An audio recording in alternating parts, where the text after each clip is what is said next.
Alors, Cathy, merci donc d'être avec nous pour partager votre expérience chez France Télévisions. C'est vrai que c'est un monde très particulier, les médias, avec peut-être des codes un petit peu qui diffèrent, ou en tout cas une mise en place différente et un process différent.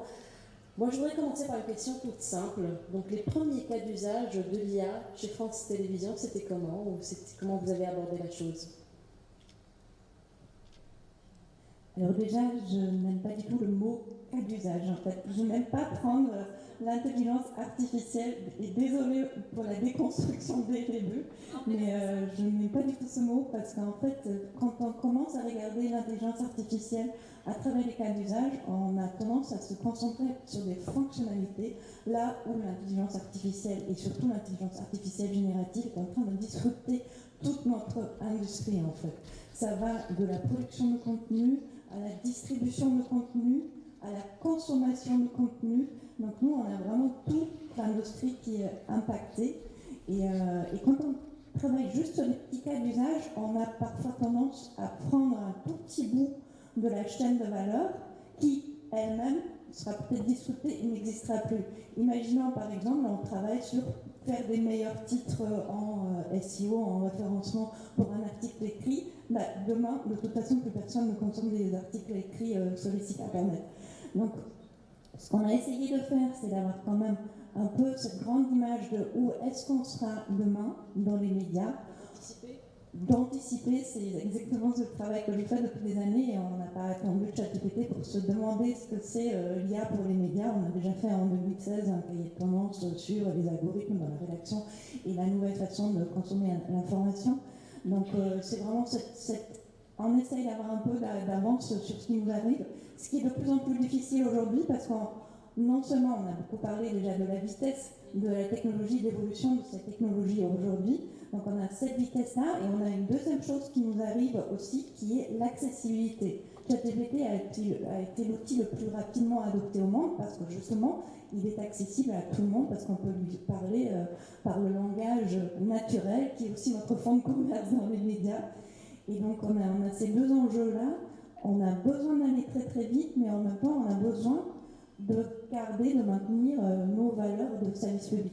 Naila Benzina a dit ce matin, il ne s'agit pas de faire plus, mais de faire plus juste.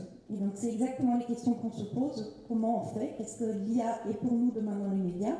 Est-ce que c'est un outil, un assistant, un collègue ou un manager? Donc les premiers... On a quand même fait les cas d'usage, donc je réponds quand même à la question. Les premiers cas d'usage, c'était surtout les cas d'usage les plus simples à vendre auprès de tous les collaborateurs, parce que ce sont ceux qu'un humain ne peut pas faire. Par exemple, indexer des grandes masses de contenu. On a des cas d'usage aussi très très intéressants pour les journalistes qui sont la traduction. Donc ça, c'est vraiment l'avantage des grands modèles de langage qu'on a aujourd'hui, parce que ce sont des outils qui comprennent très très bien les langues, et donc ça rend accessible une masse de contenu qu'on n'avait pas avant, et aussi une compréhension du monde que l'on n'avait pas avant. Donc, par exemple, en France et en Europe, on a ce qu'on appelle une rubrique Vue d'Europe. Et donc ça, on utilise des grands modèles de langage pour rendre accessibles des articles, des contenus d'autres pays auxquels on n'avait pas accès auparavant. Et après, la troisième famille de cas d'usage qui est vraiment intéressante pour nous, c'est tout ce qui est adaptation de format de contenu, puisqu'en fait, nous, en tant que médias de service public, malheureusement ou heureusement, nous sommes obligés de nous adresser à toutes les catégories de population et tous les âges, et donc tous les groupes d'utilisateurs. Et aujourd'hui, on n'a jamais eu autant de diversité d'utilisation et de présence sur les plateformes en fait, avec les jeunes aujourd'hui qui sont sur du Web 3, avec le Web 2, avec les réseaux sociaux, le Web 1 sur nos plateformes, et on a même encore des populations qui sont sur le Web 0, qui regardent encore la télé à l'ancienne. Donc nous, il faut qu'on couvre tout ça, et donc l'IA générative, justement, elle peut nous aider aussi à répondre à ce besoin-là. Parce que justement, vous avez parlé de la vitesse de l'IA, mais aussi à côté de ça, il y a aussi la vitesse du changement du mode de consommation, donc de génération en génération. Donc la Gen Z, sur laquelle on a fait un focus pendant un moment, maintenant il y a l'alpha elle consomme différemment, et donc il faut allier les deux vitesses en fait finalement. Et donc la question qui se pose, c'est comment on passe d'un POC qui répondait à certains besoins, au déploiement concret, sachant qu'il y a peut-être d'autres besoins qui vont être créés entre-temps. Donc ça marche vraiment qu'en embarquant tout le monde dans l'entreprise. Et encore une fois, c'est un travail de longue haleine qu'on n'a pas commencé avec ChatGPT. Donc nous, on a la chance à France Télévisions de pouvoir mettre une démarche un peu 360 degrés qui va de la veille internationale, donc c'est quelque chose que moi je fais depuis des années, à la prospective, en essayant de faire un petit peu des scénarios de futur. Donc on ne fait pas des post-mortem, on fait plutôt des pré-mortem, on s'imagine comment le monde sera demain.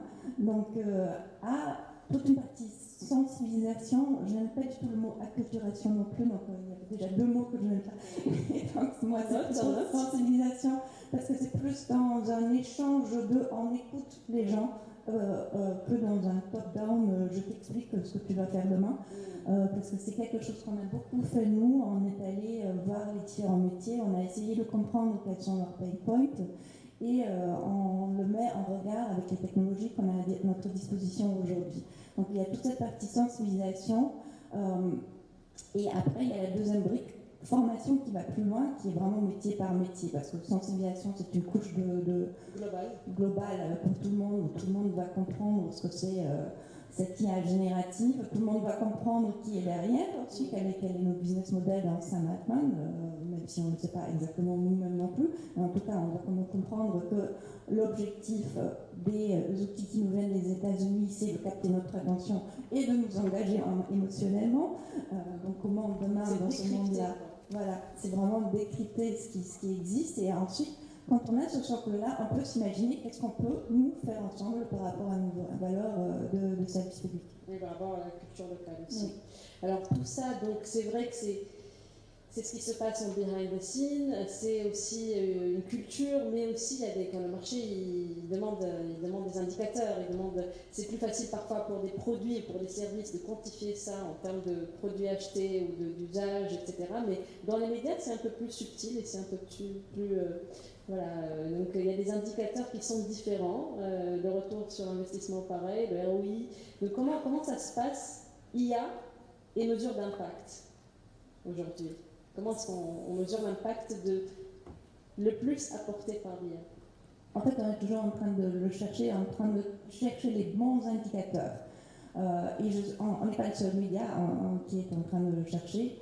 On peut en partager quelques-uns, et je peux aussi partager un peu les critères qui nous aident en amont de choisir sur quel projet on va se lancer, parce qu'il y a déjà des critères de sélection en amont qui sont les critères d'impact sur la société, qui sont des critères d'impact écologique aussi, parce qu'encore une fois, on a toujours sur les réseaux sociaux, on a toujours un petit peu dans les médias ce discours très directif, il faut avoir le plus grand modèle de langage qui répond à tous les besoins, mais en fait pas du tout, on n'a pas forcément besoin d'un jet privé pour aller au travail.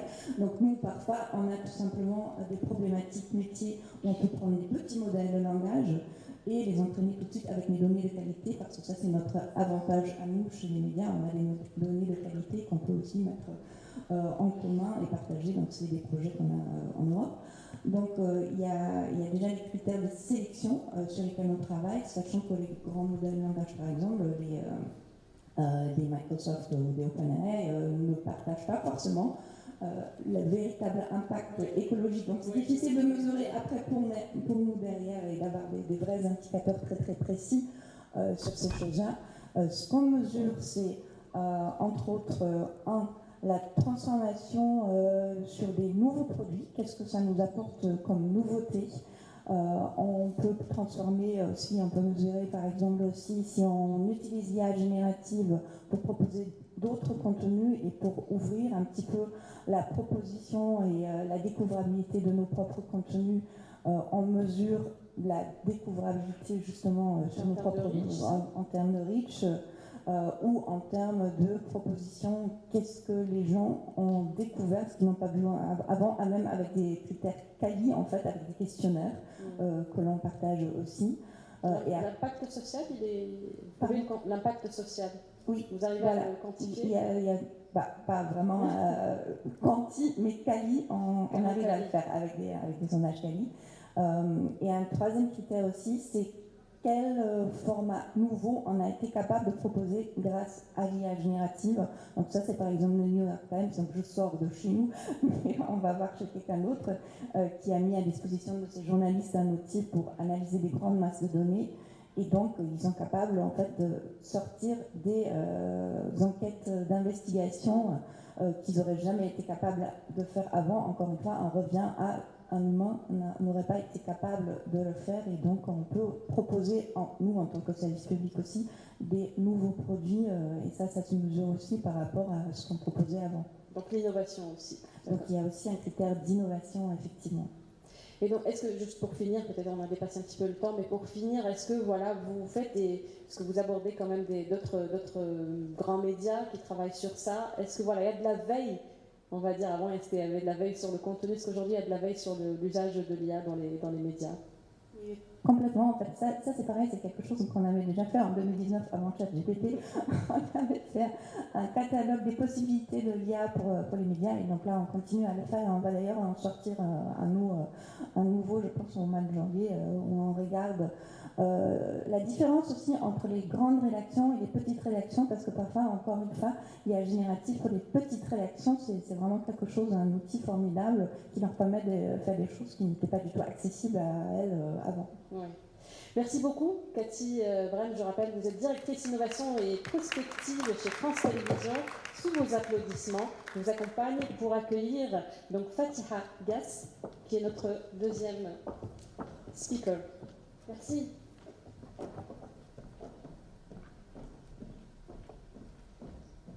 Alors on va aborder un autre axe, c'est la gouvernance avec Fatiha. On y va point par point pour comprendre comment on déploie l'IA correctement, je dirais, si je choisis le mot, parce que on déconstruit apparemment les termes cet après-midi. Alors Fatiha, on va s'attaquer à la gouvernance, et directement, vous qui êtes directrice innovation, data IA et programme IA génératif chez La Poste Group, donc la gouvernance, quelle gouvernance vous avez mis en place pour piloter l'IA générative chez La Poste Group? Voilà, d'emblée. Allez, on rentre dans le vif du sujet. Alors, la Poste Group en France est vue comme une vieille entreprise, et c'est vrai, c'est une très vieille entreprise puisqu'elle a 600 ans.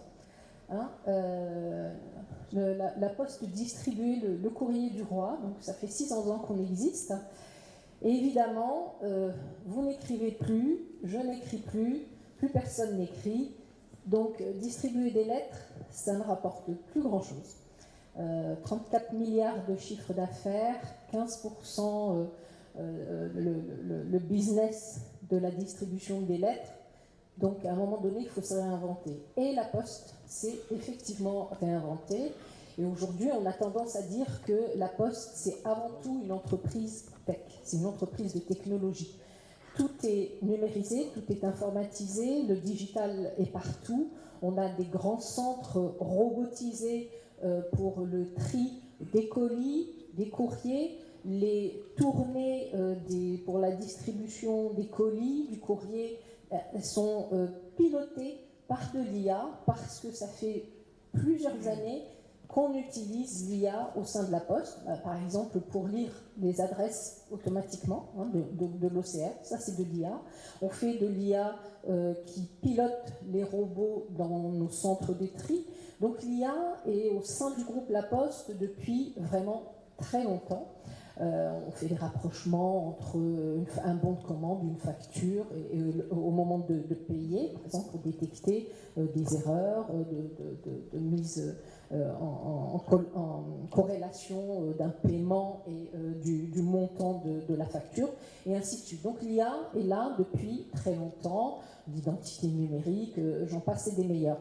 Et puis est arrivé l'IA générative qui a percuté un peu tout le monde, hein, monsieur et madame tout le monde, puisque avec ChatGPT, c'est devenu un outil à la portée de monsieur et madame tout le monde, puisque l'IA était déjà là, mais on n'avait pas conscience qu'elle était là, ça restait dans le domaine de spécialistes. Aujourd'hui, l'IA, par l'intermédiaire de l'IA générative, c'est devenu un sujet pour tous. Eh bien, forcément, le groupe La Poste, très innovant, qui a toujours besoin de trouver de nouveaux leviers pour améliorer son business et le différencier, a pris le virage de l'IA générative. La Poste, c'est 4 branches. La branche grand public et numérique, la branche service courrier et colis, la banque postale et Géopost qui fait de la distribution à l'international.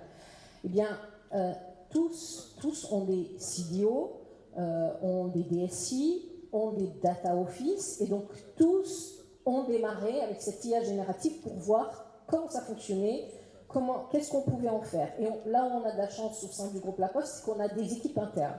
On a Probayes, qui est une filiale 100% du groupe La Poste, qui est une filiale spécialisée en IA, qui est à la base une entreprise qui travaillait sur tout ce qui était reconnaissance visuelle et qui, avec des équipes de recherche, est passée sur l'IA générative. Le pôle Data IA dans lequel je travaille, moi, finance une partie de la recherche de Probayes et on leur a demandé de travailler sur le sujet des LLM. On a également OpenValue, qui est une filiale du groupe qui est sur l'IA générative.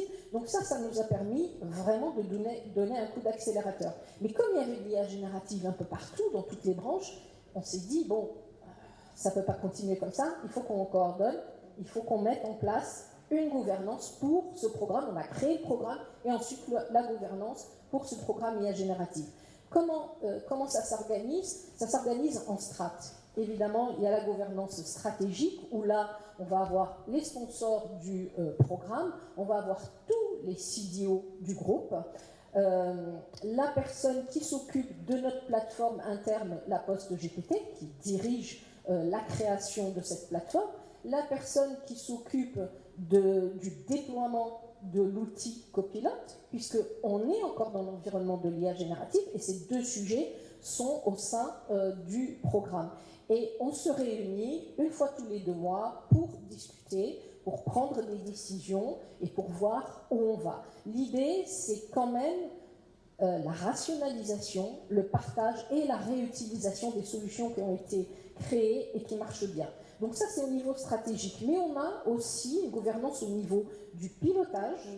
Et ce sont des rendez-vous avec les CDO pour voir où est-ce qu'ils en sont de leur création, s'ils ont des difficultés. Il y a également des rencontres avec la communauté des experts qui développent. Donc aujourd'hui, ils sont à peu près 90 et je les réunis tous les 2 mois. Ils ne sont pas tous là ensemble, mais il y a les représentants de ces communautés et on discute. Tu as fait quoi? Tu as résolu ce problème comment? On partage. On est vraiment dans le partage. Pourquoi? Pour ne pas refaire ce qui a été déjà fait. Il y a des équipes de formation, il y a des équipes RH et tout ce monde-là est impliqué au sein du programme selon certaines strates, parce qu'au niveau stratégique, il y a aussi les RH et il y a aussi la communication et la formation. Donc vraiment, la gouvernance est organisée par différentes strates. Et je finis avec l'éthique. Oui. Voilà, on a un strate éthique. Il n'y a aucun système IA qui sort sans avoir été monitoré par les DPO, Data Protection Officer, et par les éthiciens du groupe. On vérifie tout. La Poste, premier partenaire de confiance des Français, entreprise à mission, on ne peut pas se louper sur des questions d'éthique. Ça, c'est sûr. Ce qui est bien, on a répondu à toutes les questions d'emblée, directement. Les 3 questions, on est parti sur un speech. Non, ce n'est que la première. Non, là, on est resté qu'une minute, justement. Ah oui, et parce que, alors, ce que je retiens, c'est que vous êtes même pas en 360, moi je dirais en orbite, en fait. Vous êtes en horizontale, verticale, voilà, toutes les strates, ça marche ensemble. Oui, je finirai par ça, mais en 1 minute, s'il vous plaît, pour ne pas impacter le reste des interventions. Donc, alors, là, vous avez dit que vous formez les équipes. Est-ce que vous avez de la résistance parfois et comment vous gérez ces résistances? On n'a pas de résistance, on a cette chance-là parce que, comme je le disais, la Poste est partie dans l'innovation depuis longtemps. Donc, on n'a pas de résistance. Voilà, c'est une espèce de mindset. Il y a des directeurs innovation, il y a le directeur innovation, la stratégie qui pilote un peu tout ça. On n'a pas de résistance, on a des craintes. Et donc, il y a énormément de dialogue, il y a énormément de sessions d'informations, d'explications, de démystification. Il y a des documents qui sont distribués dans lesquels sont cités les risques les opportunités, les do's and don'ts, ce que vous devez faire, ce que vous ne devez pas faire, ce que vous ne pouvez pas faire. Donc il y a énormément de communication avec les salariés du groupe pour leur expliquer ce que c'est, mais il y a aussi des sessions de formation qui vont un peu plus loin, puisqu'on a des bars à prompt, on a des sessions d'hackathon et ainsi de suite. Donc on va assez loin dans la démystification et la prise en charge, la prise en main des outils d'IA générative, que ce soit la post-GPT ou copilote. Écoutez, merci beaucoup. Je retiens partage, je retiens prise de décision collégiale, je retiens tout ça, donc travail en équipe, anticipation, accompagnement, tout ça pour effectivement avoir une gouvernance IA intéressante et correcte, et puis avoir aussi une éthique à côté de ça. Vous avez évoqué un volet très important. Merci beaucoup, parce qu'on ne va pas dépasser. Merci à vous d'allouer. Vous avez fait le tour de la question. Merci beaucoup. Merci. Fatiha. Pareil, je vous accompagne, c'est comme si j'étais chez moi. Alors, prochain invité, Monsieur Laurent Chouin, pour parler des compétences et des talents, du profiling, comment est-ce qu'on fait, parce que les métiers ils changent, hein, c'est ce que j'ai appris en discutant un peu en amont. On va rester debout. Allez, on change de format. Je vous suis. Voilà, donc ce qui est intéressant, parce qu'on a eu un échange en off avec Laurent pour voir... On avait dit qu'on n'en parlait pas, mais enfin, si, ok, si, ça on va. va voir un petit peu comment on va aborder le sujet, effectivement, des talents, des compétences, comment on va aborder cela, parce que ça change énormément. C'est vrai que la première remarque qu'on disait, il y a des métiers qui vont disparaître, d'autres qui vont arriver, tout le monde a peur de perdre sa place, etc. Et vous me dites qu'aujourd'hui, il y a des changements, mais qu'on peut les accompagner. Donc, qu'est-ce qui change, en fait, dans la manière d'identifier pour vous, représentants de groupe Mazars? Ouais. Oui, d'ailleurs, alors, pour le coup, tout est faux presque dans le titre. C'est pas grave, on s'en fout. Quand j'ai démarré ma vie professionnelle, mais on va voir, c'est la réponse à la question, en fait, Raouia. Je me disais toujours, il y a deux personnes que j'aurais toujours du mal à convaincre sur ce que je fais, c'est mes enfants et ma grand-mère. Alors pourquoi? Parce que, regardez le titre, qui peut comprendre à un instant ce que je fais? En fait, c'est pas ça du tout. Moi, je suis chef de village chez Mazars. Parce que le fonctionnement, c'est un mode village chez Mazars. C'est-à-dire surtout, vous voyez, c'est ça qui est important. Il ne faut pas toujours chercher des choses qui sont réglées, procédurées, etc. Pour faire simple, moi j'ai passé ma vie à chercher des métiers où je fais de la coordination par l'identité et pas par les process. Alors je ne sais pas si c'est clair pour tout le monde, mais sauf que c'est exactement la réponse à la question. Depuis 60 ans, on vit dans un monde, imaginez quand même, en 60 ans, on a réussi à multiplier la productivité par 50. C'est extraordinaire. Alors dans le monde occidental, dans les pays qui se sont développés, mais c'est fantastique. Et c'était très appuyé sur un monde qui était un monde d'employés, pour simplifier. C'est-à-dire on sait gérer la productivité d'ouvriers et d'employés. Ça, c'est extraordinaire. Sauf qu'on est arrivé à un moment, on va en parler tout à l'heure, où le travail change. On n'est plus des employés, des ouvriers, on devient ce qu'on appelle les travailleurs du savoir, knowledge workers. Et en réalité, ces 60 ans de productivité, ils ont tenu dans une idée.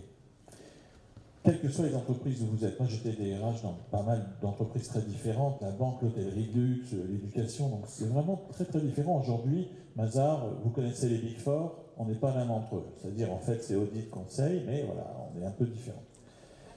En backstage, en second tier. Vous voyez, quelles que soient les entreprises où vous êtes, si on raisonne sur qu'est-ce que vous avez cherché ces 60 dernières années, eh bien des gens qui avaient trois caractéristiques. Smart, work hard, get things done. Des gens qui étaient plutôt brillants intellectuellement, avec du potentiel. 2, des gens qui travaillaient dur. Et 3, des gens qui étaient capables de délivrer. Alors on met tous les mots qu'on veut derrière, peu importe. Et vous voyez, quels que soient les noms que vous mettiez sur les critères, c'est ce qu'on cherchait. Et ça a super bien marché. Alors il fallait avoir les trois, parce que parfois vous pouvez être extrêmement smart, travailler comme des mules, et avoir aucun résultat. Je dirige des thèses, je peux vous dire, des doctorants qui finissent par leur doctorat, j'en connais. Comme vous pouvez avoir des gens d'ailleurs qui sont très smart et qui ont des résultats, mais alors, justement, comme ils sont smart, c'est pour ne pas travailler trop. Bon. Et puis vous avez alors la pire catégorie, c'est des gens qui bossent comme des ânes, qui ont plein de résultats, mais putain, qu'est-ce qu'ils ne sont pas smart. Alors en fait, ces trois critères-là, on les a cherchés en permanence, et c'est à cela que l'IA met un terme. Parce que si vous regardez bien, ce que l'IA challenge, c'est d'abord le fait d'avoir une intelligence humaine qui se suffirait à elle-même. C'est fini, on ne va pas là. Donc, smart, c'est challenger. Work hard, non, justement, l'IA est capable de faire dans un temps record. On parlait, vous voyez, des gens qui font des thèses. Imaginez, quelque part aujourd'hui, quelqu'un d'un peu intelligent, il peut faire une thèse en très peu de temps par rapport à ce que ça prenait d'aller lire tous les bouquins, etc. Et puis, get things done, délivrer les résultats, eh bien de plus en plus, on va attendre que ce soit justement l'intelligence artificielle qui remplace l'effet humain. Alors, il y a une bascule, si vous voulez. Et le fond du sujet, c'est qu'on passe de smart, work hard, get things done à trois choses très différentes. Les trois caractéristiques qu'on est en train de commencer à chercher chez les gens, quels que soient les niveaux, d'ailleurs les niveaux explosent. L'IA, ça aplatit aussi beaucoup les organisations. Eh bien, on va chercher trois choses. D'abord, des snowball learners. Vous avez dû entendre pas mal de fois des gens qui vous disent qu'il faut apprendre à désapprendre, ou au contraire, il faut apprendre à apprendre, etc. Bon, ok. En fait, ce qu'on cherche de plus en plus avec l'IA, c'est des gens à qui vous donnez 2 idées et ils vous en donnent 5 en retour. C'est-à-dire la capacité à apprendre et en réalité à générer soi-même aussi, pas seulement l'intelligence artificielle générative, mais nous-mêmes, commencer à être capable de générer plus qu'on ne l'a jamais fait avant. La deuxième des choses, c'est des creative implementers, c'est-à-dire des gens qui sont créatifs, mais pas dans la conception, qui sont créatifs dans la mise en œuvre. Et vous comprenez la différence, la créativité opérationnelle par rapport à une sorte de créativité cognitive, si vous voulez. Et ça, c'est une confusion qui est faite beaucoup. Beaucoup de gens en ce moment sont en train de se dire « Ah, génial, ça va me donner les moyens d'avoir des idées originales. » Non, l'idée, c'est avoir l'idée originale, la mise en œuvre d'une idée qui n'est pas de vous. Et troisième chose, c'est ce qu'on appelle des resource investigators. Donc des gens capables de trouver en dehors de l'organisation des ressources qui n'y sont pas, mais qui vont lui permettre de se développer. Donc c'est ça le shift majeur, à mon sens, aujourd'hui. Et vous, justement, vous avez évoqué les agents du savoir, c'est ça? Et aujourd'hui, on parle de travailleurs du savoir. Le mot vient de Peter Drucker. Alors, France Télévisions, Peter Drucker n'a rien à voir avec Michel Drucker. Non, Peter Drucker, qui était le penseur le plus influent, qu'on commémore encore il y a 15 jours, on était à Vienne chaque année. On ne commémore pas l'homme, on commémore la manière de penser. C'était un type qui était extrêmement visionnaire, qui anticipait énormément de choses. Et en particulier, il avait dit en 1954. Il a dit, voilà, on a eu l'homme économique, on a l'homme des organisations, c'est-à-dire des employés, mais d'ici la fin du siècle, en 54, il y aura une révolution technologique qui fera que demain, les gens ne travailleront plus qu'avec leur cerveau. Et en fait, ce qu'on devra gérer, c'est la productivité de travailleurs du savoir. Mais autant un employé de bureau, vous pouvez maîtriser une productivité en regardant ce qu'il fait, en contrôlant, etc. Quelqu'un à qui vous demandez d'être intelligent, comment vous faites pour contrôler ça? Vous ne contrôlez pas la boîte noire qui est là-haut. Et c'est très compliqué. Et donc c'est ça les travailleurs du savoir. En fait, et c'est des gens d'autant qui plus qu'aujourd'hui, ces travailleurs du savoir ne sont plus obligés d'être au bureau, donc on a des slasheurs du savoir qui peuvent être ailleurs et qui peuvent, enfin on ne peut plus les suivre, donc ça c'est ce qui change, c'est le shift. Et en 2 minutes, est-ce qu'on peut en parler? On peut en parler en moins de temps que ça. Regardez, ça s'appelle le moonlighting par exemple en Inde. Ceux qui parlent l'anglais savent que moonlighting c'est un mot dangereux. Mais en fait, moonlighting, ça veut dire quoi? Aujourd'hui, on a à peu près la moitié de la population indienne qui a au moins 2 employeurs, 2 jobs. En gros, un 9-17 et un 17 minuit, vous voyez, pour simplifier. Ça a une conséquence énorme. Hein, c'est que quand vous n'avez qu'un job, vous pouvez faire des heures sup. Quand vous avez 2 jobs, vous ne faites pas d'heures sup, parce qu'il faut aller au deuxième. Par contre, vous avez une vie qui est plus libre, vous ne dépendez pas d'un employeur, vous êtes capable en fait d'avoir une vie qui est organisée différemment. On est entré dans un monde qui est particulier, alors ça s'appelle les slash workers, effectivement, c'est-à-dire des personnes qui ont compris que le monde de demain, ce n'est pas de donner 100% de son énergie, de son talent à un seul employeur. Et vous voyez, c'est pour ça que chez nous, chez Forbis Mazars, il y a 5 ans, on a enlevé la clause d'exclusivité des contrats de travail. Autrement dit, les gens qui viennent chez nous, on leur dit vous avez le droit de faire autre chose à côté, on vous encourage même à faire autre chose à côté. Ça me semble être la modernité du monde qui vient. Et l'IA le permet beaucoup. Et alors, vos niveaux, du coup, vos nouveaux indicateurs de performance aujourd'hui, si on a un employé qui dans... Et là, donc, en 30 secondes? Oui. Ok. C'est possible. Ça va être très simple. Il y a un coût énorme à l'efficience. Alors, je m'explique. C'est pas de moi, hein. C'est un type qui s'appelle Roger Martin. Pas de chance quand on va être connu de s'appeler Roger Martin, mais c'est quand même le numéro 1 au Thinkers 50. Donc Roger Martin, c'est quelqu'un qui a montré que 100%, il a fait une étude qui était intéressante, c'était il y a 4 ans. Si vous prenez les cours des MBA dans le monde, donc il a pris tous les MBA du monde et a revu tous les curriculums. Il n'y a pas un seul cours où vous trouvez le mot résilience. À l'époque, il y a 4 ans, parce que depuis, je pense que ça a dû changer, du coup, forcément. Par contre, tous les cours sont orientés vers améliorer l'efficience. Donc, en fait, un management parlait de process. Même si vous faites des ressources humaines, on vous apprend à être plus efficient. Le business partner. En fait, ce qui se passe, c'est qu'on se rend compte que ce qui fait les grandes réussites, écoutez, Naïla, ce matin, elle l'explique très très bien, c'est quoi? Qu'est-ce qui fait la culture, votre spécificité? C'est pas que vous avez bien réalisé le process qui était bien prévu. C'est que dans l'imprévu, vous avez eu la créativité qui a fait que vous avez trouvé une solution là où tout semblait perdu. Et c'est ça la valeur humaine des choses. Et donc, en fait, les vrais critères de performance pour moi aujourd'hui ne sont pas des critères de performance. C'est des critères de développement, c'est pas des KPI, c'est des KDI, des Key Development Indicators, mais surtout, c'est ceux qui vont travailler à identifier si vous avez ou pas la résilience. Et c'est quoi la résilience? C'est pas de rebondir, c'est d'apprendre d'une situation difficile pour pas s'y refoutre demain. Et donc, si je veux le dire autrement, les bons critères, à mon avis, pour moi, dans mon organisation et dans le monde dans lequel je vis, c'est justement cette capacité qu'auront les gens à trouver ces solutions créatives de mise en œuvre opérationnelle, mais qui vont faire que non seulement ils vont être capables de rebondir ou de sortir de situations qui sont difficiles, imprévues. On est entré dans un monde, par exemple, qui est très antagoniste. Bon, comment on survit à ça? Comment on réussit à inventer les choses, faire de bitume? La capacité, finalement, non seulement à rebondir, mais à apprendre de ça pour qu'après on améliore la situation. Donc c'est ça pour moi le critère principal. Les indicateurs. Ça va comme ça, Rouly? On n'est pas trop en retard? On a 1 minute de retard, mais c'est de quoi on parle alors? Non, on a 1 minute de retard déjà. Ah, de retard, pas de chance alors. Merci, mais en tout cas, sujet très passionnant, effectivement, de comprendre un petit peu les compétences, les profils, les talents de demain, parce que ça change très très rapidement. Donc voilà, on reste sur l'humain en fait. Et je vais inviter Mano Madi pour parler de la transformation humaine. On avait commencé par la stratégie, par la gouvernance, mais on y va petit à petit, on arrive au cœur du sujet. C'est l'homme qui est derrière tout ça. On s'assoit? Voilà, on s'assoit. On s'assoit. Je suis beaucoup plus vieux que Laurent, j'ai pas l'air comme ça, mais... Mais on suit les préférences de chacune et de chacun. Donc on va parler transformation humaine et culturelle. Surtout.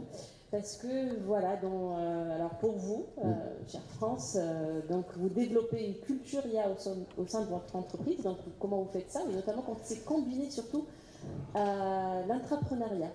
Alors, parler d'IA, c'est très très compliqué parce qu'on se rend compte que le monde de demain, il appartient aux scientifiques. Ça, c'est une réalité. Et l'idée, c'est de dire comment accompagner les salariés sur la transformation de leur métier alors qu'ils ne sont pas scientifiques. Donc, on va travailler sur une déconstruction mythique. On va déconstruire 2 mythes. Un mythe culturel et un mythe professionnel. Le mythe culturel, c'est quoi? C'est le fait de se dire que l'humanité, à chaque fois qu'on lui parlait de nouveautés ou de machines, c'était très anxiogène. Anxiogène parce qu'on part de Prométhée à Terminator, en passant par Frankenstein et au golem de Prague. Donc, il y a un côté quand même qui est assez anxiogène. D'accord? Donc, une fois qu'on a déclivé ce côté anxiogène, le côté culturel, on l'explique aux salariés. On leur dit, n'ayez pas peur de la machine. C'est un artefact, mais il est là pour vous aider. Il n'est pas là pour vous remplacer, parce que c'est ça, en fait, la crainte des salariés. L'idée, c'est de se dire que cet artefact, il va les accompagner dans la transformation. Ça, c'est le premier mythe. Le deuxième mythe, c'est le mythe professionnel. Le mythe professionnel par rapport à ce que je vous disais, par rapport au fait que non, l'IA n'appartient pas aux scientifiques, et je suis d'autant plus à l'aise pour en parler que je suis universitaire. Alors, ça veut dire quoi? Ça veut dire que l'idée, c'est de parler des sciences dures, l'IA est une science dure, et en utilisant des sciences molles, les sciences humaines. Alors, c'est quoi les sciences humaines? C'est la philosophie et l'histoire. L'histoire, allez, on va remonter jusqu'à Aristote. Sans Aristote, ChatGPT n'existerait pas. Pourquoi? Parce que c'est le père du syllogisme. On peut garder ça comme quote, sans Aristote. ChatGPT n'existe pas. Alors, j'explique. Donc, le père du syllogisme, c'est quoi un syllogisme? Les hommes sont mortels. Ok? Socrate est un homme, donc Socrate est mortel. C'est le premier langage, en réalité, de programmation pour une IA. Donc ça part de là, en réalité. Ça, c'est le premier exemple. Je pourrais vous en trouver plein des exemples historiques. On pourrait parler de la Pascaline, la première machine arithmétique de Pascal, de Blaise Pascal. Bon, on va aller directement sur la philosophie. Deuxième sens humain. La philosophie, de nombreux philosophes, dont Emma Karimini, ils nous disent quoi? Ils nous disent que l'humanité a été frappée par 4 blessures narcissiques. Première blessure, Copernic. Deuxième blessure, Darwin. Troisième blessure, C'est quoi, ça va me revenir? Freud. L'humanité a ses traumas. Alors, ces traumas. Alors, on va les décrypter, en fin de compte. Les traumas, Copernic, il nous dit quoi? Il nous dit le monde, la Terre n'est pas au centre de l'univers. Waouh, c'est violent. Mais il le démontre. Ensuite, on a Darwin qui nous dit l'homme est un animal comme un autre. Deuxième blessure. Troisième blessure, Freud qui nous dit quoi? Il nous dit on a du mal à nous comprendre nous-mêmes en tant qu'humains. Donc ça, on a les trois premières blessures narcissiques. Et Elia arrive. Elia nous dit quoi? Que l'homme n'a pas autant d'esprit qu'une machine. Voir que la machine a plus d'esprit que l'homme. Ça signifie quoi? Ça signifie, ça soulève surtout ce que a dit il y a 2 ans un prix Nobel d'économie, j'ai oublié son nom. Il nous disait que depuis 1 an, l'espèce humaine est devenue la 2e espèce la plus intelligente sur Terre. On a été dépassé par l'intelligence artificielle. Hier, Karim Baguir l'avait dit, ils sont arrivés à 99,9% de QI, au fait, et ils vont dépasser les 100%. Il y a un QI par semaine, un point de QI par semaine, quand même, il faut le savoir, quoi. Et là, on en est au stade de l'adolescence de l'IA. C'est-à-dire que, imaginez dans 50 ans comment ça va se passer. Mais je vais vous le dire tout de suite, on va faire de la prédictivité. Demain, qu'est-ce qui se passe? En France, on a un débat politique qui nous dit quoi? Qui nous dit qu'on s'interroge sur la retraite. La retraite à 65 ans ou à 62 ans? Les Français sont en avance. Mais en réalité, ils ne sont pas suffisants en avance. Parce que l'IA, elle nous dit quoi, l'IA? Elle nous dit que l'IA, c'est la promesse d'une retraite à 18 ans. 18 ans, ça veut dire quoi? Ça veut dire que demain, tous les métiers, col blanc, col bleu, disparaissent. C'est pas moi qui dis, c'est tous les patrons de la Silicon Valley qui nous disent demain, on a besoin de plus d'humains. Et d'ailleurs. Travailler sera une passion. Exactement. Donc, c'est une mission civile, ça va se transformer en mission civile. Et d'ailleurs, demain, les licornes, je rappelle ce que sont les licornes, entreprises valorisées à 1 milliard d'euros. Une licorne, on n'aura plus 400 salariés, on aura un salarié. Et ce qui va corroborer ce que je vous dis, c'est que demain, et même cette année, la plupart des entreprises de la Silicon Valley, elles investissent plus de 360 milliards de dollars sur l'IA, et on n'investit plus sur l'homme maintenant. Donc l'avenir, ça sera justement les humains. Ça sera plutôt les machines et pas les humains. Et d'ailleurs. Il faut expliquer ça aux humains. Exactement, il faut expliquer ça aux humains. Il faudrait expliquer que. Alors, ce matin, en introduction, on a parlé de la thèse, de la théorie de Schumpeter. On peut discuter de la théorie de Schumpeter qui nous dit quoi? Qui nous parle de destruction créatrice. D'ailleurs, c'est la thèse développée par le prix Nobel d'économie français, Philippe Agnon, qui a juste modélisé cette conception. Alors, lui, il dit quoi cette thèse? C'est intéressant ce qu'il a dit. Il nous dit que, alors, je vais bien reprendre cet exemple des métiers qui disparaissent et des métiers qui apparaissent. Des métiers qui disparaissent, sous Napoléon, on avait une corporation, un métier qui s'appelait les porteurs d'eau. Il n'y avait pas l'eau courante. D'accord? Donc il fallait des gens qui portent de l'eau et qui les ramènent. L'eau courante, ça apparaît vers 1840 à peu près, et les 24 000 porteurs d'eau, ils disparaissent. Demain, avec l'IA, on va perdre 300 millions d'emplois. De Bac-2 à Bac+2. Mais on va créer 30 000 emplois, Bac+10. Le compte n'y est pas. Alors moi, je souscris, effectivement, je maintiens la thèse, je corrobore la thèse de ce matin, c'est que de tout temps, au travers des différentes révolutions, on a vu qu'il y a de nouveaux métiers qui vont apparaître. Autant on a une réflexion sur les métiers qui disparaissent, on les connaît, les métiers qui vont disparaître, mais on ne se connaît pas les métiers qui vont apparaître. Donc voilà, donc c'est pour ça qu'avoir une vision purement mécanique, c'est peut-être pas une vision qui est pertinente. Mais voilà, demain, les métiers vont disparaître, et la vraie réflexion qu'il faut se poser, c'est voilà, quels seront les métiers de demain. Alors on reste sur, pareil, 1 minute, parce que le discours est très intéressant, mais si on va dans le concret, quelques conseils. Ouais, les conseils. Alors qu'est-ce qu'on peut faire? Voilà. Alors, plus que les conseils, il y a 3. Je regarde dans le monde de l'entreprise. On a 3 générations sur lesquelles il faut travailler. Il faut travailler sur les salariés d'aujourd'hui, les salariés de demain et les salariés d'hier. Les salariés d'hier, c'est notre génération, elle est sacrifiée, elle est perdue, on ne s'en occupe plus. On a plus de 45 ans, c'est terminé. Il n'y aura pas de retour sur investissement. Les salariés d'aujourd'hui, c'est qui? C'est la fameuse génération dont vous avez parlé. Ils sont au fait. Et moi, je pense qu'il faut encore plus travailler sur la génération de demain, des jeunes. Et c'est intéressant parce que, je vais terminer là, moi je suis professeur associé à Paris 8 aussi, d'accord? Je donne des cours, et il n'y a pas plus tard qu'il y a la semaine dernière, je demande à mes étudiants de faire des présentations, ils nous font une présentation, mais merdique. Merdique de chez merdique, d'accord? Comme je le faisais il y a 20 ans, quoi. Et je leur dis, mais c'est quoi cette présentation? Vous ne connaissez pas Gamma? Ils me disent, c'est quoi Gamma? Le Gamma, on le fait en direct, tu tapes ton texte, tu mets, et tu as une version PPT, mais incroyable. Et je le fais en direct, ça dure 10 secondes. Et il me regarde, il me dit, monsieur, c'est légal ce que vous faites? Et je dis, mais attends, je ne suis pas procureur, je ne suis pas le ministère public. Non seulement c'est légal, mais je t'autorise à le faire. Oui, mais les profs, ils nous disent qu'il ne faut pas utiliser. Mais on ne va pas contre le sens de l'histoire. Il faut y aller. Bon, je vais terminer, sinon je vais rester pendant 3 heures encore pour vous parler un peu de tout ça. En tout cas, c'est très intéressant, effectivement, embarquer toutes les générations, vous le dites, enfin, moi je ne dirais pas que la génération X et Y est sacrifiée, donc il y a encore de belles choses à tirer et on peut les embarquer aussi dans cette innovation. Merci beaucoup. Merci beaucoup. Manon Madi, de nous avoir parlé de l'humain. Et puis dernière partie, on s'attaque un petit peu au côté, il est en soute, voilà. Comme ça, on sait d'ores et déjà que c'est un avocat. En mode assis ou en mode debout? Assis, allez, assis. François Giraud parle gouvernance, conformité, cadre juridique, mais d'un point de vue expérientiel, d'un point de vue partage d'expérience, effectivement, parce que vous avez vécu ce déploiement au sein du Conseil national des barreaux. Donc, vous avez accompagné les avocats dans le déploiement de l'IA et la mise en place d'une gouvernance éthique en entreprise. Donc, est-ce qu'on peut en savoir davantage sur cette expérience-là? Oui, avec plaisir. Bonjour à tous. Déjà, merci pour l'invitation. Donc, j'ai le plaisir de représenter Julie Couturier, la présidente du Conseil national des barreaux. Alors, qu'est-ce que c'est le Conseil national des barreaux?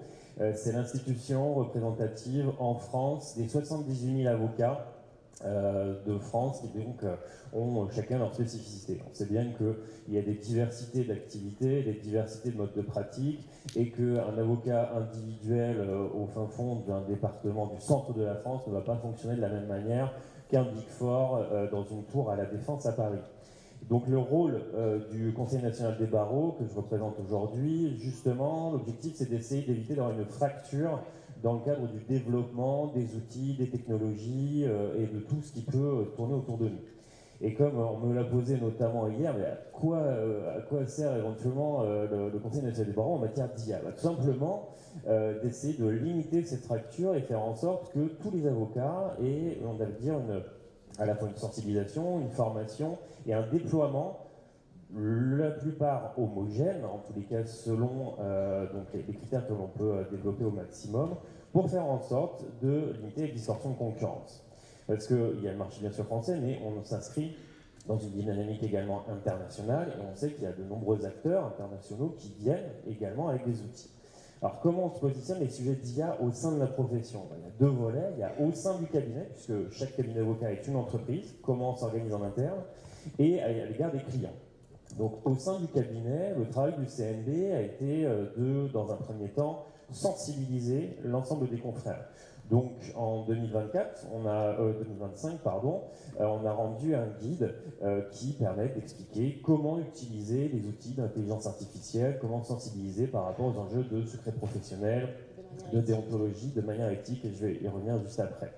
Et également, donc dès 2024, on a surtout expliqué aux confrères c'est quoi l'IA, démystifier et essayer d'expliquer que non, on ne va pas forcément tous mourir dessus, comme le disait le précédent panéliste, mais on va juste transformer du coup notre intervention, transformer notre expertise au profit des clients. Donc un travail d'acculturation, un travail de formation qu'on a développé également au niveau national, mais au-delà, et c'est je pense le deuxième point qu'on va pouvoir développer, c'est aussi le faire de manière éthique et déontologique. Parce qu'on le voit, il y a des sujets au niveau international de souveraineté des données, on a deux blocs, on a les États-Unis d'un côté, une liberté, et on voit ensuite ce qui se passe après l'innovation, ou le bloc chinois, qui lui est plutôt de version étatique, on suit tout et on analyse. Et donc là-dessus, le Conseil national des barreaux accompagne des projets qui ont pour objectif de défendre une souveraineté, on va dire européenne, à tout le moins, pour défendre une vision éthique de l'IA. Alors, j'aimerais aussi contextualiser, parce que l'expérience est très intéressante, mais on se pose quand même la question dans des pays où il n'y a pas de réglementation encore, ou en tout cas du moins émergente. On l'a vu dans pas mal de pays du sud de la Méditerranée, c'est encore émergent. Donc comment est-ce qu'une organisation peut-elle mettre en place une gouvernance IA pragmatique, alors que voilà, il y a un flou à côté? Est-ce qu'il y a moyen d'avoir quelque chose en interne? Alors, tout l'enjeu, et là j'ai peut-être changé un petit peu de casquette, c'est exactement, puisque le Conseil national des barreaux, son job, c'est donc un travail politique, d'insuffler, de lancer, d'encadrer tout cela. Je me positionnais du coup plutôt comme avocat au sein du premier cabinet d'avocats d'affaires de France, FIDAL, où on a développé notre propre IA maison, en lien donc avec une structure. Pourquoi? Parce que quand vous avez 1300 avocats et donc 2000 collaborateurs au total au niveau national, plus des branches au niveau international, vous devez essayer de proposer des outils sécurisés qui respectent le secret professionnel, qui respectent notre déontologie. Et donc, on a développé en interne une solution, mais après, et je le vois pour avoir intégré le bureau de Montpellier récemment, après il y a l'adaptation. Et donc, donner un outil sans pour autant donner la formation, voilà, ça ne sert pas à grand chose. Donc l'objectif, justement, c'est proposer des outils, donc soit sur étagère, soit maison qu'on développe. 2, surtout, accompagner à la transformation. Parce que c'est comme, j'ai envie de dire, dans un groupe de musique. Moi, je suis batteur au quotidien. S'il n'y a pas une direction qui est donnée, si on ne sait pas où on va, et si le chanteur ne va pas vous dire où est-ce qu'on va dans le cadre de la setlist, eh ben, on ne saura pas où on va aller. Donc, vraiment, on voit qu'il faut accompagner les gens pour utiliser l'outil. Et par rapport à la réglementation, il y a 2 volets. Le premier volet, on a la chance en Union européenne d'avoir l'AI Act qui est donc entré en vigueur, qui entre progressivement en vigueur 2025, 2026, depuis son adoption en 2024. On a une analyse, une approche par les risques, c'est-à-dire qu'il y a certaines IA qui sont interdites, le scoring social, d'autres qui sont qualifiées de hautement dangereuses, notamment avec certaines atteintes aux libertés, la biométrie, etc., et d'autres où il y a un système d'autorisation. Bon, ça, on a ça. Peut-être dans certains pays, peut-être s'en inspirer pour faire en sorte. Exactement. Mais surtout, et ça j'en parlais avec d'autres intervenants, notamment ce matin sur une autre table ronde, des fois en fait il faut juste prendre les principes fondamentaux. Nous en ce moment, et donc je reprends ma casquette, on va dire, au Conseil national des barreaux, la profession d'avocat a des grands enjeux en termes de sécurité des données. Nous, on doit faire en sorte que l'information que nous donne notre client reste chez nous. Sauf que si on est sur un serveur qui est, on va dire, détenu par les États-Unis, on sait, et c'est le monsieur Relations publiques de Microsoft qui l'a dit dans le interview au Sénat, je crois que c'était en Union européenne il n'y a pas longtemps, si le DOJ américain lui demande de lui fournir les informations sur telle entreprise, ils donneront les informations. Donc, l'enjeu, et c'est ça qu'on essaie de pousser, c'est faire en sorte qu'il y ait une vraie souveraineté, de faire en sorte que les données soient sécurisées, qualifiées et sur des serveurs où on a la main. Alors, ça peut être considéré comme, on va dire, un vœu pieux, mais je trouvais que l'intervention du keynote d'IA, Karine Bekir, voilà, IA très intéressante, d'expliquer qu'il y a des enjeux on va dire, de techno au niveau européen. Il peut y avoir une aide et un soutien avec un développement industriel des data centers, ici avec des énergies renouvelables, le photovoltaïque, etc., avec le versant sud de la Méditerranée, de faire ce lien-là, je pense, c'est des projets qui sont très intéressants pour vraiment se retrouver entre d'un côté les États-Unis, de l'autre la Chine, et d'avoir vraiment un axe intermédiaire de souveraineté numérique, exactement. C'est très important, très intéressant tout ce que vous dites. Alors, on arrive, c'était très rapide, hein, c'était intéressant et rapide, mais ce que je retiens, c'est qu'en fait, ça se croise finalement. Donc, vous avez parlé de formation, d'accompagnement, c'est un peu le modèle de la Post Group, donc qui ont une ancienneté dans ça. Vous avez parlé de souveraineté numérique, on a parlé des profils. Donc, je crois que là, on a une expérience en 360 sur plusieurs disciplines et dans plusieurs secteurs. Et donc je vous remercie beaucoup, François Giraud, pour cette dernière intervention. Merci à la French Tech, merci Neil Rosine de nous avoir proposé ces experts qui sont hautement intéressants et pertinents. Merci.